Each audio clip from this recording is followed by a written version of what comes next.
So I was asked to show the process of how to purge water out of the Eastwood Scroll oil tank. Now this is not in the air tank, this is in the oil tank. First thing you got to do is you got to purge all the air out of the tank, and you also want to turn the power off. So I already turned the power off to the compressor. I'm using one of these right here to purge the air out. I've tied this so it's not going to fling around. Don't just stick it on the end of your hose and let the air come out. That thing's going to fly all over the place and it will hit you in the head or hit things and break. So I got it tied right now. So I'm going to purge the air. So while that's purging, I'm going to pause the video and move it over by the compressor so I can show you how to take it apart.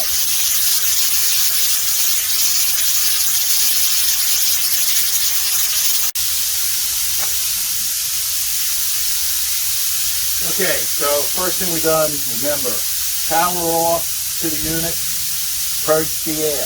Do not attempt to open up the inside. You take the cover off, but don't start trying to purge anything out. So the air's still, purging out. I got a number 5 Allen wrench, and you'll also need a number 22 wrench. So I'm going to start off. It's got 4 screws, 1 in each corner, both sides.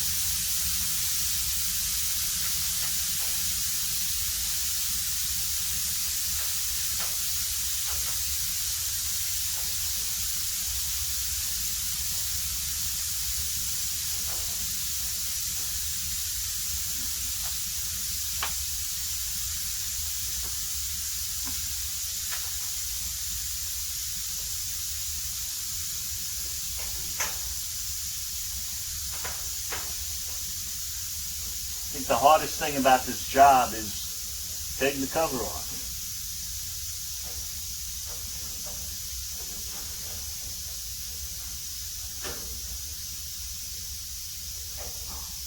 Actually, I think it's putting the cover back on.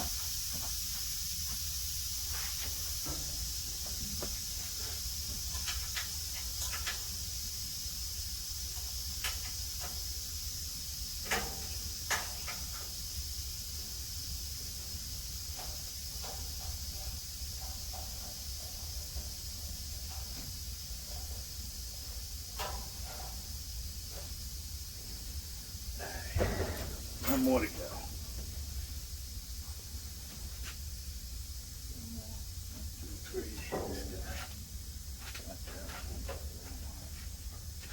Get this guy.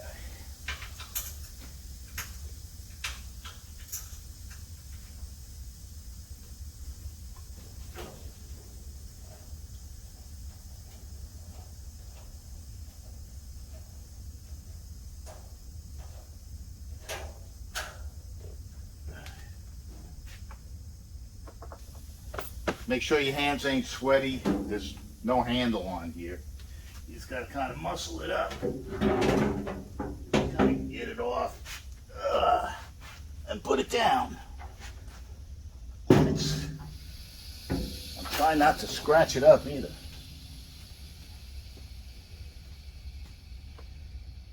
Alright, it says 0. There's a quarter turn valve over here. This thing's starting to get messy from doing this. But quarter turn valve. Make sure the pressure's off. Make sure you have no electricity to it. And this valve right here, what I found, you need to open this nut to allow the air to come in so the oil will come out. So loosen that up, take a cup, go like this, open up the valve, let the oil out and water until you're just getting oil.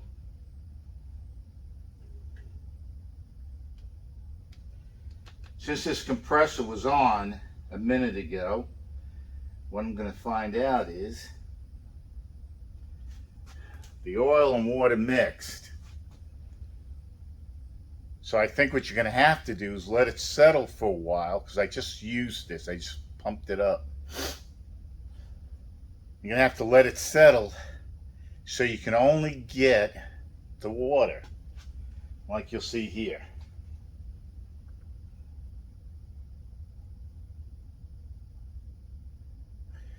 So, but that is the process. You're going to have to do it when the, not right after the compressor is pumped up air, because you can see it mixes the oil and water together and it is not separated. It's starting to separate now. I can see the two separate, but because the compressor was already used today, I turned it on a little bit ago just to fill it up with air to show this demonstration, and it mixes the oil and water all together. So it's not coming out like these did. I waited a day and it actually came out. You can actually see it coming out a lot easier. But, so there's going to have to be a new process to the step. Do this the day after or the morning of the compressor not being used. Otherwise it's going to be pretty hard to see the oil because it mixes. But it is settling. So the process, this is the process. Do it first thing in the morning before you turn the compressor on. Otherwise the oil and water is going to be so mixed you're hardly going to tell which is which. Next thing to do is check the oil level.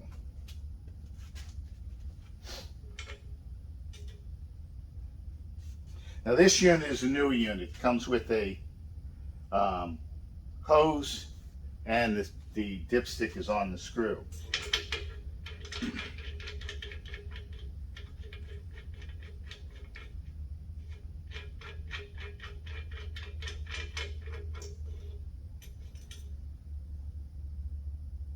And I got to add, well,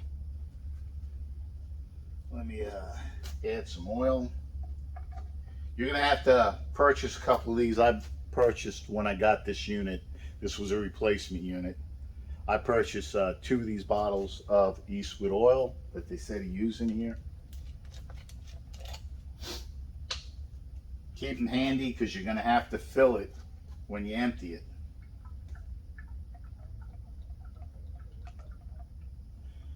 Don't know how much it's going to take, so it's going to be a process.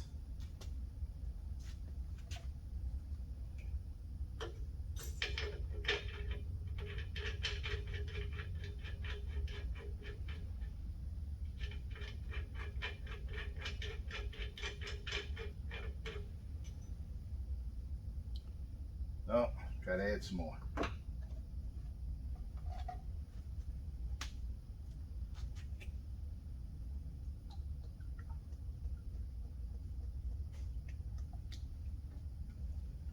If you wind up adding too much, you can drain it out. It does have that drain. But this is the process, what you gotta do.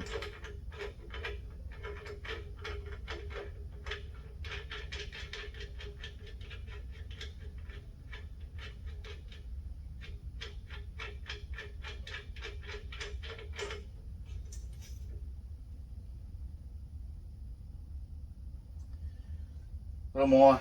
The other thing is, I'm hoping that nylon washer lasts for the amount of times you're going to have to take this on and off now.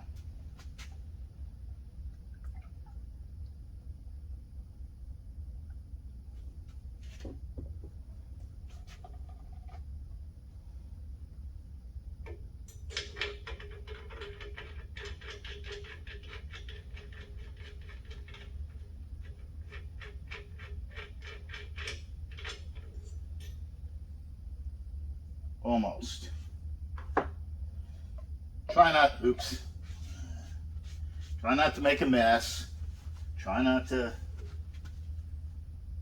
Oops, wrong one.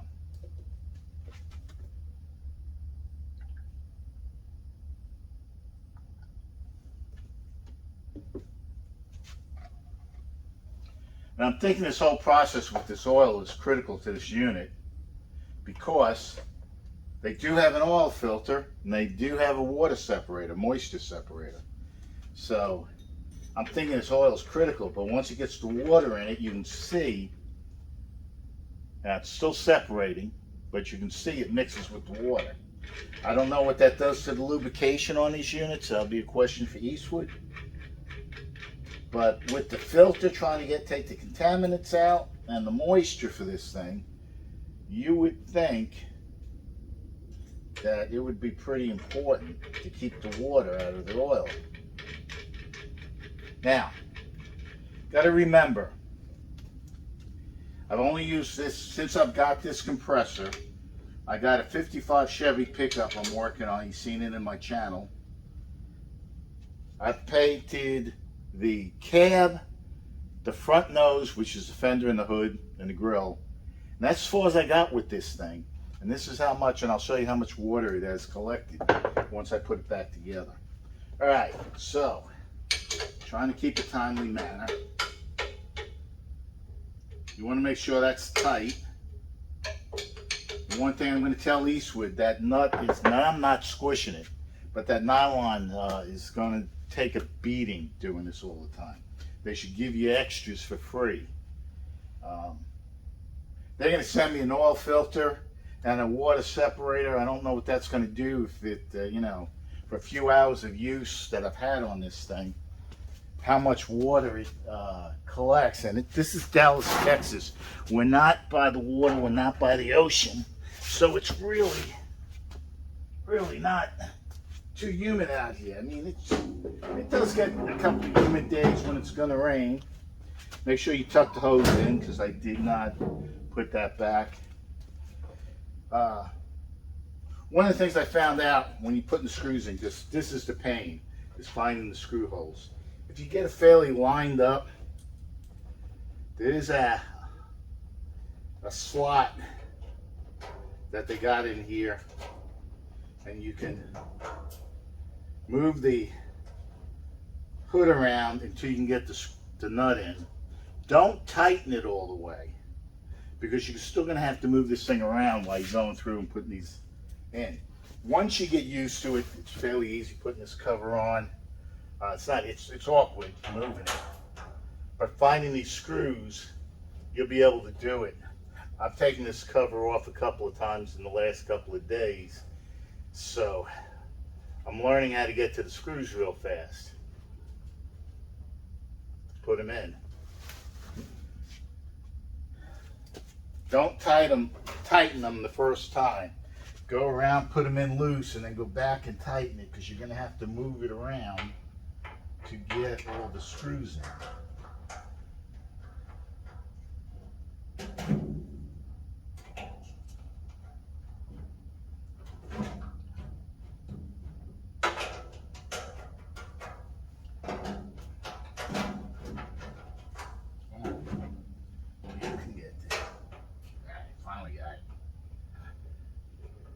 Now with the other two screws already started, you can move it around a little bit, get it to where it fits in, and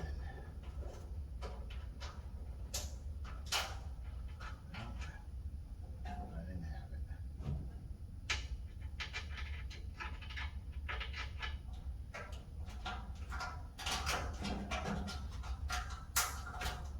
Come on.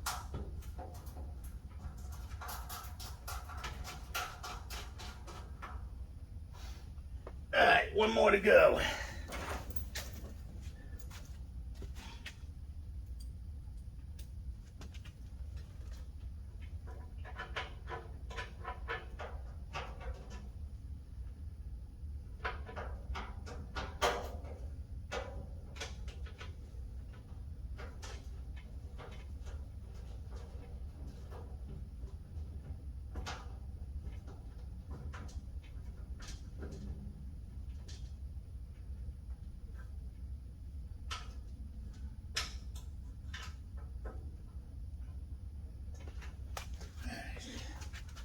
I'm going around tightening all the nuts now, because if you don't, they will fall out and they'll be on the floor.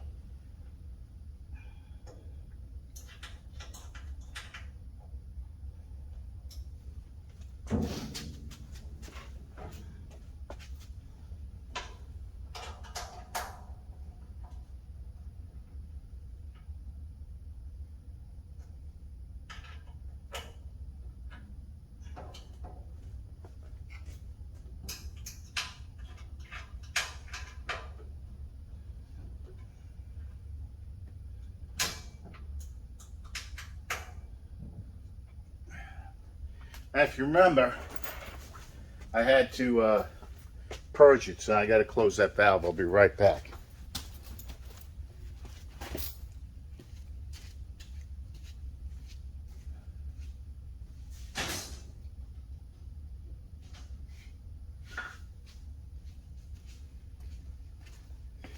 All right, I'm back. So, the next part of the process is to power up the pump. Now I have a switch over here. This is a 50 amp switch. That's my emergency shut off. I have them at most of the high amperage plugs. So I don't want to have to, if something's going on, I don't want to have to run back to the panel and shut it off there. It's a lot easier to have these emergency shut-offs right at the unit. So the process before you put it back into service, it has to build pressure. So it's still part of this whole process. As you can see here, in the last 3 days, because I did not know, it was not a process, this is how much has been taken out of it. So, and that is only for, I've used my sandblaster a couple times, small pieces. I painted the cab of my truck inside and out. I painted the front fenders inside and out. I painted the hood inside and out. And I've painted the grill. I've not painted the bed. So I'm not even done with one truck yet with this compressor. I do use it to fill up tires. I have used it to do some sandblasting. A couple of small parts, not a lot. And that is how much water has accumulated inside the oil tank. You can see, like I said, you can see it's separating here, but while it's running, it's really churning that water and oil together through this unit. I have a question for Eastwood, is that causing early damage? Because this is my 3rd unit. They all blow out right here where your pressure switch is, where your pressure tells you the pressure. There is a pressure switch there that releases. You'll hear it at the end of the fill. It releases air, and I think it's releasing air from the oil tank. If it starts spitting water or oil out, usually it's oil. It's all over my floor, and it's displaced, at least so far, more than half of one of these. But the big issue is it's put in almost 16, 32, and let's just say another 10, 46 ounces of water in it. I guess when it's, the water builds up, it pushes the oil out. There it goes. This time nothing's coming out because it's not overfilled with water. But I would call that time, and I'll get the time from this and tell you what it was in the beginning. But I'd call this time and saying it is done and it's back in service. So, it is messy. I'm noticing, and I'm not even tightening it real tight. but that nylon washer that is holding, you know, the oil plug, you know, the plug with the dipstick, keeping that from leaking. I think it's starting to feel the pressure of it being taken off and put on so many times. I probably did it in the last couple of days 4 or 5 times. I noticed it's moving around. I made sure it was in the middle when I tightened it. I do not over tighten it because it is nylon. You don't want to squish it. It's just there to keep a tight fit and keep the air out. But that is the process. I'm still concerned of how fast that water mixes with the oil. You can see it's still separating, starting to separate. It will finally get like this. But once it runs, it mixes. The mix is good, and you won't be able to get the water out from the oil unless it's sat. And I'm thinking you have to let it sit overnight. No use, no turn on, no nothing. Because when I did this one, actually those 3 there, the compressor was off for at least a day, if not, you know, not overnight and stuff. So it was enough for the oil to separate from the water, and I was able to drain it. So I would say this needs to be another thing added to the line of their documentation. The compressor has to be off for a certain amount of time for the water to separate from the oil. It's got to be off for a certain amount of time for it to separate. Then you can drain the water out. And I would say you have to let it sit overnight without it turning on. At least don't have it turning on like I did right before I went to do the demonstration.